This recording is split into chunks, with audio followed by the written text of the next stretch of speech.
28 घंटे मैं illegal detention में रहा, अरेस्टेड रहा, लॉकअप के अंदर रहा। कोई कागज़ मुझे दिखाया नहीं, कोई मजिस्ट्रियल ऑर्डर नहीं था मेरे पास, कोई अरेस्ट वारंट नहीं था, कोई मजिस्ट्रियल ऑर्डर नहीं था, कोई ऐसी कंप्लेंट जिस पे कॉग्निजेंस लेते हुए कॉग्निजेबल सेक्शंस के तहत एफआईआर हुआ हो, ऐसा भी नहीं था। और 28 घंटे एक आम आदमी, एक वकील जो लोगों का कॉज लेके, कोई डेवलपमेंटल प्रोजेक्ट नहीं था जिसके खिलाफ हम थे, शराब थी, और उस कॉज को लेके जो आदमी आगे चल रहा था, आगे बढ़ रहा था, उसको दबाने के लिए, लोगों की आवाज़ को दबाने के लिए और लोगों को डराने के लिए कि अगर आप बाहर आएंगे तो हम ऐसा करेंगे आपके साथ। कि 28 घंटे मैं इलीगल डिटेंशन में रहा। इससे सबसे ज़्यादा जो सफ़र हुआ मेरे अलावा, वो मेरा घर है, मेरे माँ बाप हैं, मेरी अहलिया हैं, मेरे बच्चे हैं। तो एक समाज के सामने उनको 10 सवालों के, 10 बेजा सवालों के 10 जवाब देने पड़ रहे हैं कि क्यों अंदर हुए, क्या था, कैसे था। उसके बाद पूरी एडमिनिस्ट्रेशन ने ये इंश्योर किया कि हम इनके घर वालों को दबाएं और डराएं, और पीएसए की धमकियां दी गई। ये कहा गया, हर प्लेटफॉर्म पे कहा, और इसके हजारों गवाह हैं कि जी इस आदमी के खिलाफ पीएसए का डोजियर तैयार हो रहा है।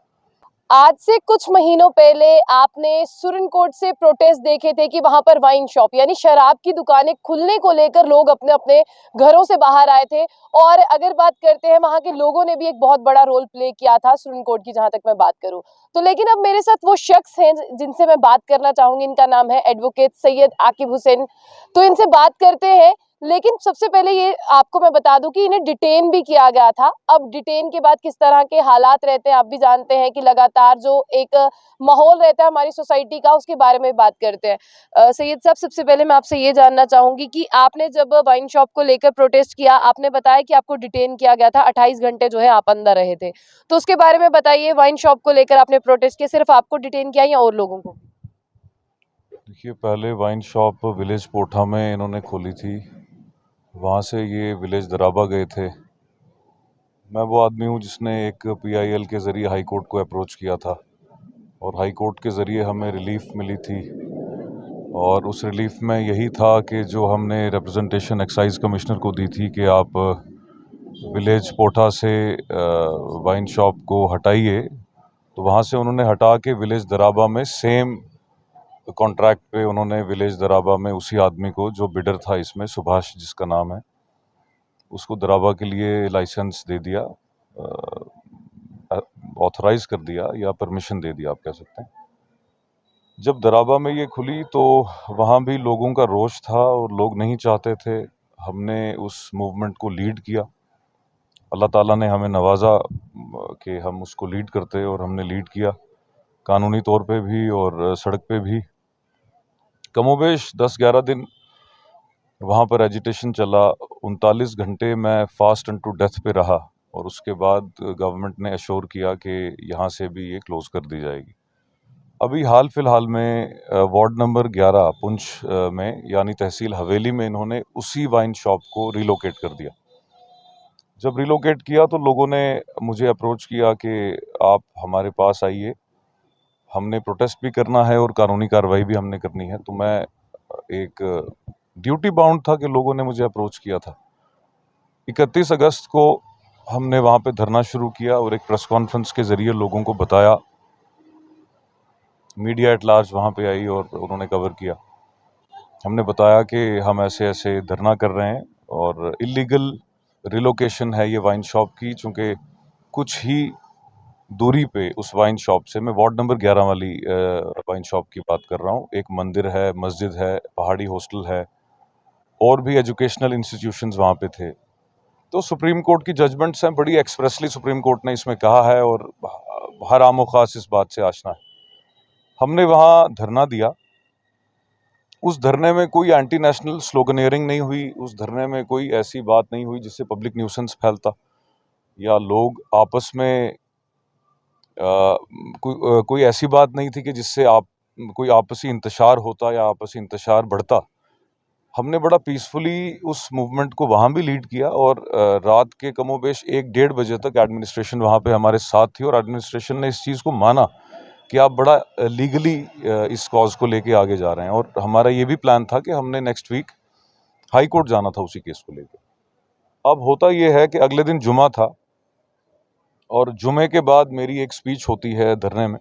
उसके बाद मैं साथ में एक घर है, जिस घर के अफराद हमारे साथ उस धरने में शामिल थे, उनके घर पे एक मीटिंग ले रहा था कि हमने अगला लाएअमल कैसे तय करना है, क्या तय करना है, आगे हमने वन स्टेप अहेड कैसे जाना है इस आंदोलन को लेकर के।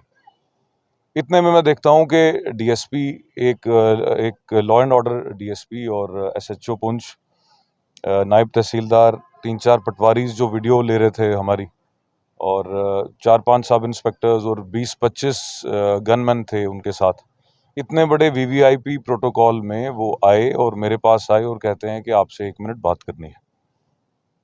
जो मेरे साथ लोग बैठे थे, चूंकि वो जेन्युइन स्टेक होल्डर्स थे इस केस पे, तो मैंने कहा कि आपको जो बात करनी है आप इनसे भी करें, मेरे से भी करें। तो उन्होंने कहा नहीं, हमने जो है आपसे बात करनी है। तो उस कॉन्टेक्स्ट में और उस प्रिटेक्स्ट में जब मैंने ये सुना कि मुझसे कोई बात करनी है, तो मैं बाहर चला गया।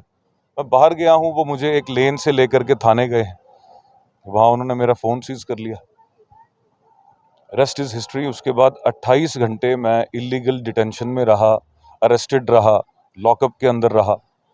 कोई कागज़ मुझे दिखाया नहीं, कोई मजिस्ट्रियल ऑर्डर नहीं था मेरे पास, कोई अरेस्ट वारंट नहीं था, कोई मजिस्ट्रियल ऑर्डर नहीं था, कोई ऐसी कंप्लेंट जिस पे कॉग्निजेंस लेते हुए कॉग्निजेबल सेक्शंस के तहत एफआईआर हुआ हो, ऐसा भी नहीं था। और 28 घंटे एक आम आदमी, एक वकील जो लोगों का कॉज लेके, कोई डेवलपमेंटल प्रोजेक्ट नहीं था जिसके खिलाफ हम थे, शराब थी, और उस कॉज को लेके जो आदमी आगे चल रहा था, आगे बढ़ रहा था, उसको दबाने के लिए, लोगों की आवाज़ को दबाने के लिए और लोगों को डराने के लिए कि अगर आप बाहर आएंगे तो हम ऐसा करेंगे आपके साथ। और धरने के स्पॉट से भी नहीं। आप देखिए, हुआ ये है कि उन्होंने मुझे उस ड्राइंग रूम से उठाया, थाने लेकर के आए, एंड मीनवाइल उन्होंने डिस्पर्स कर दिया सारे क्राउड को वहाँ से, ये देखते हुए कि जो लीड कर रहा है वो वहाँ पे नहीं है। अब आप देखिए कि 28 घंटे मैं इलीगल डिटेंशन में रहा। इससे सबसे ज़्यादा जो सफ़र हुआ मेरे अलावा, वो मेरा घर है, मेरे माँ बाप हैं, मेरी अहलिया हैं, मेरे बच्चे हैं। तो एक समाज के सामने उनको 10 सवालों के, 10 बेजा सवालों के 10 जवाब देने पड़ रहे हैं कि क्यों अंदर हुए, क्या था, कैसे था।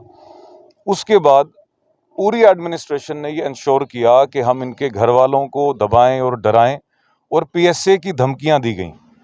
ये कहा गया, हर प्लेटफॉर्म पे कहा, और इसके हजारों गवाह हैं कि जी इस आदमी के खिलाफ पीएसए का डोजियर तैयार हो रहा है। आप देखिए कि पब्लिक सेफ्टी एक्ट कहाँ पे लागू होता है।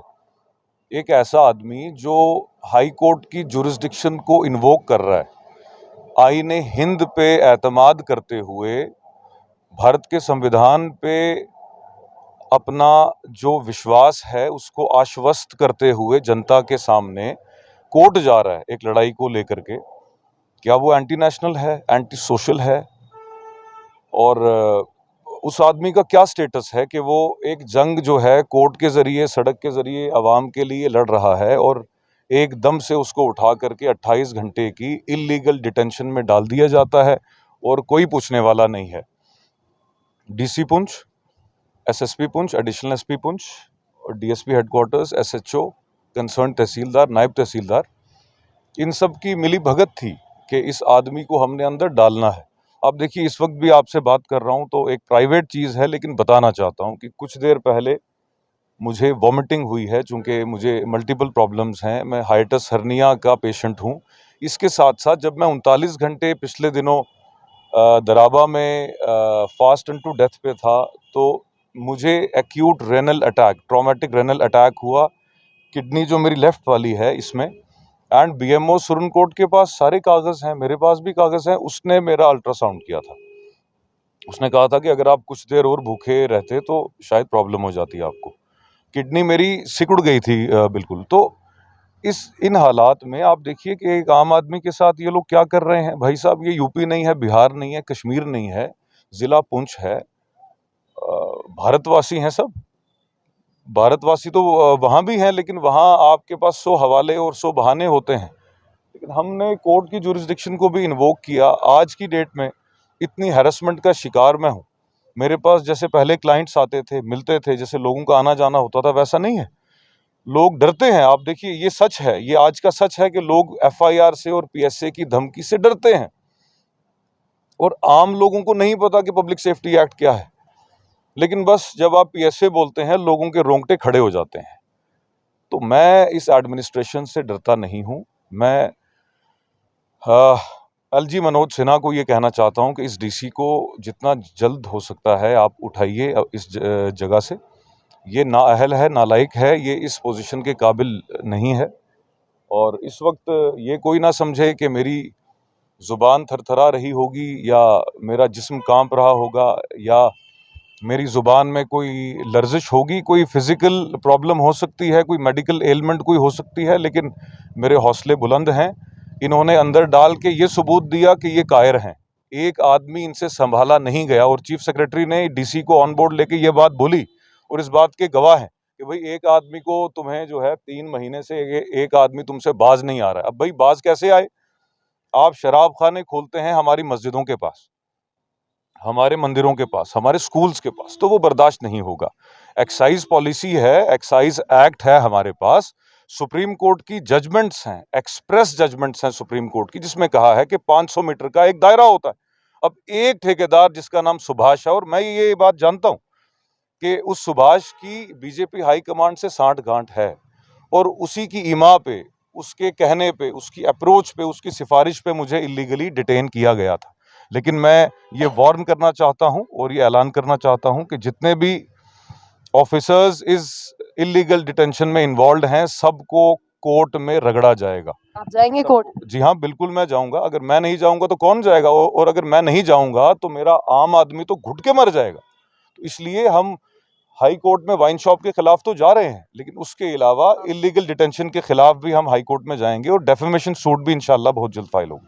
बहुत बहुत शुक्रिया। तो ये थे हमारे साथ एडवोकेट सैयद आकिब हुसैन, जिन्होंने बात की है कि जब उन्हें 28 घंटे के लिए डिटेन किया गया था उसके बाद क्या इम्पैक्ट रहा, और जिस तरह से आपने इन्हीं की जुबानी सुना कि फैमिली को भी, इनकी अहलिया को भी, इनकी जितनी भी फैमिली है उनको भी जवाब देने पड़ते हैं क्योंकि इन्होंने किया क्या था। एक इलीगल वाइन शॉप थी। हर कोई चाहता है कि मेरे घर के पास जो है ये गंद ना हो, हर कोई चाहता है कि मेरे घर के पास ये हराम चीज ना हो, तो उसी के लिए इन्होंने भी प्रोटेस्ट किया था। लेकिन इन्हें जो है डिटेन किया और इनके प्रोटेस्ट को खत्म करने की कोशिश थी साफ तौर पर। लेकिन अब ये कोर्ट जरूर जाएंगे उस वाइन शॉप के इशू को भी लेकर और खुद भी जो इलीगल डिटेन हुए थे उसको लेकर भी। तमाम अपनी राय जो है आप रख सकते हैं। उसके बीच में इन्होंने ये भी कहा है कि ये जो डीसी है इन्हें भी जो है ट्रांसफर किया जाए। तो आप अगर वहां से हैं, आपने भी बहुत सी एजिटेशंस देखी हैं जो वाइन शॉप को लेकर पूरे जम्मू में भी चल रही हैं, तो अगर आप इनके साथ हैं या आप इनके बारे में क्या कहना चाहते हैं वो आप कमेंट बॉक्स में कह सकते हैं।